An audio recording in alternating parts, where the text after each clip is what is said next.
Very good morning to all the viewers and subscribers. So we've got quite an early start this morning. We've actually just come to stop at Wild Dog Dam and just switch off our engine and listen. Beautiful dawn chorus of all the birds have started up this morning. We've got a Verreaux's eagle owl busy calling here in the drainage line behind me. And we're sort of just listening to see what's going to determine our morning drive this morning. So it could be that we hear the Mbiris, even a leopard perhaps, and sort of just take it from there. But it's really refreshing to get out so early, stop and listen and just wake up with the bush. So let's see what happens this morning.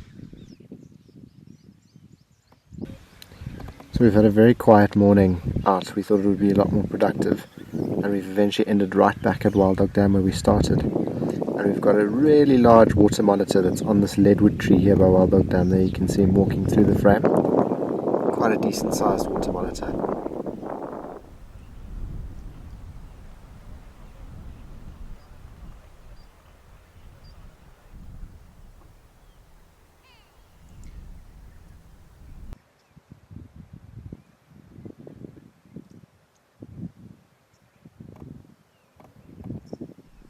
So after us having next to no luck this morning, we've just heard a report that not too far from Tinswalo, I'm still waiting to join the sighting, but the Mbiri Pride have killed a buffalo.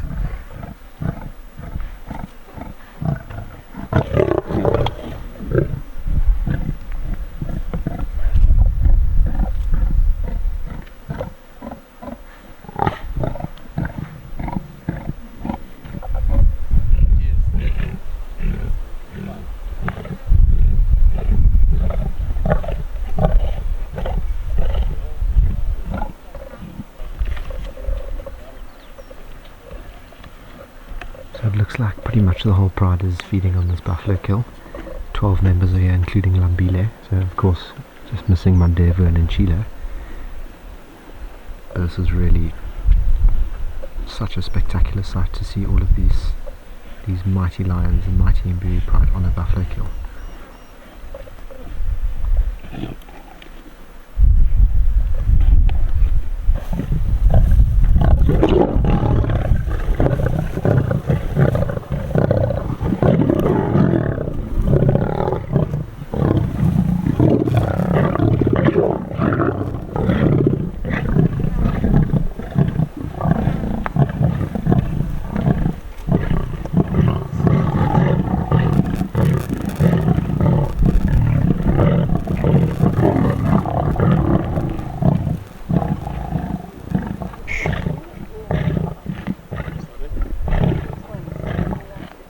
What really is fascinating is how these little young male cubs that are probably close to just over a year now have held their own quite nicely, and they're feeding right in amongst it. I think both of them are there.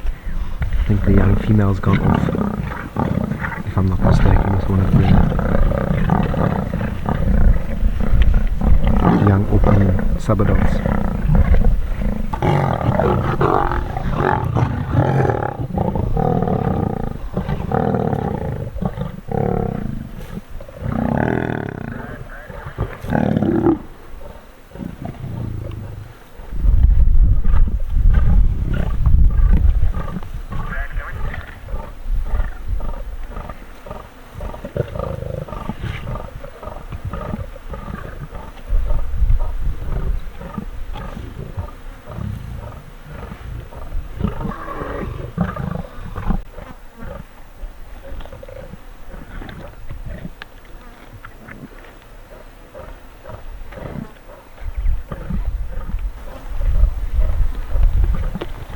Something I must say that would honestly bug me is the amount of flies on this carcass. It's just crazy how they fly around these lions, and sometimes you'll see the lionesses bite at the flies, but the amount of flies around that young male lion is just crazy.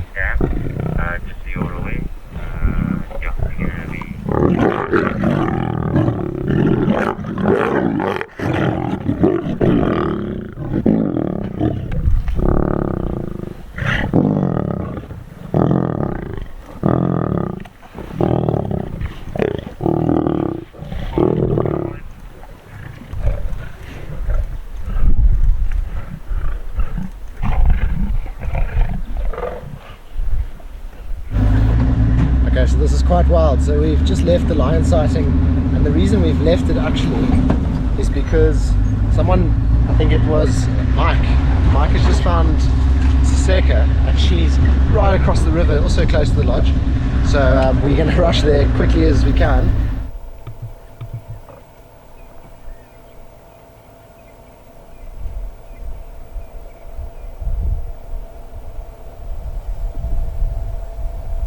Okay, so here we have in a weeping bourbean tree, we've got Seseka, and she's literally lying, I'd say less than, in a straight line, 500 meters from this whole noisy affair going on with the Lambile pride on that buffalo carcass. I'm really hoping she's going to turn herself so that she can face us. Love to get a good picture of her face and her lying on this branch. Okay, so Seseka wasn't really cooperating on the other side of the tree, so we've had to reposition and come around this side of the tree. And what a face and what a pose to turn the corner. So it's actually a kink in the road.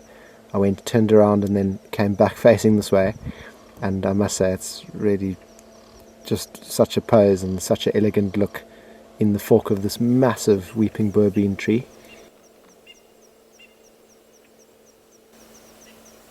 What a magnificent cat, I must say. I definitely think Seseka is one of my favourite leopards of all time, and it's just so amazing that she's moved her territory almost up north towards Tinswalo now.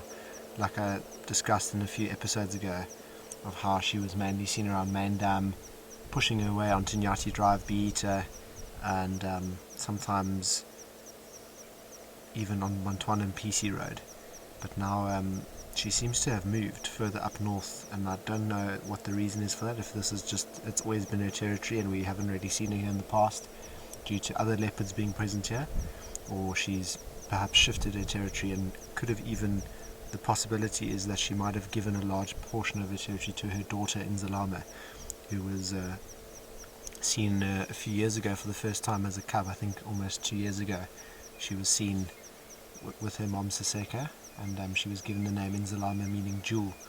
We'll try and put up some past footage of her just so you can see the cub and what she looked like at one point. She obviously is no longer with her mother and left and became independent, but she's not as relaxed as her mother, funny enough. She's actually quite a skittish female that we don't often see, and we think she's actually taken the territory sort of in Zaka Loop, in Zaka Camp, and a little bit more south of Main Camp, Main Dam area. We have seen her around Main Dam before, and obviously because we don't see her as much, we don't know what the dynamic is there between her and her mother, and the possibility that Seseka could have easily moved out of that area, and Inzalama has taken quite a large portion of it. So it's always interesting, the dynamics between the cats. We focus a lot on the lions, but the leopards are also something that has really sparked a lot of interest of the guides and a lot of questions around Seseka and why she's moved.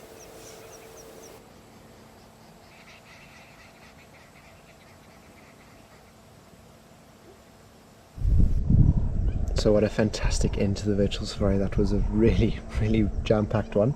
This morning, very quiet, nothing to report, no sign of anything. I actually thought that we wouldn't get lucky at all. And obviously with it being such a hot day, I think it got close to 35 to maybe 40 degrees Celsius. So summer's definitely on approach, and it's our spring month. So yeah, wasn't expecting the afternoon we had at all. I mean, Mbiri's on a buffalo kill right outside camp, and then Seseka, the queen of leopards of the Manyeleti, lovely, perched in the massive weeping bourbean, and as the sun goes down on us on the virtual safari today. So I hope you all enjoyed that one. We're going to try and head back to camp, have an early night, and then be out first thing tomorrow morning to follow up on the buffalo carcass on the Lambile pride, and maybe even see if we can get Seseka hunting or just moving around tomorrow morning. Hope you all enjoyed it. We'll see you on the next one.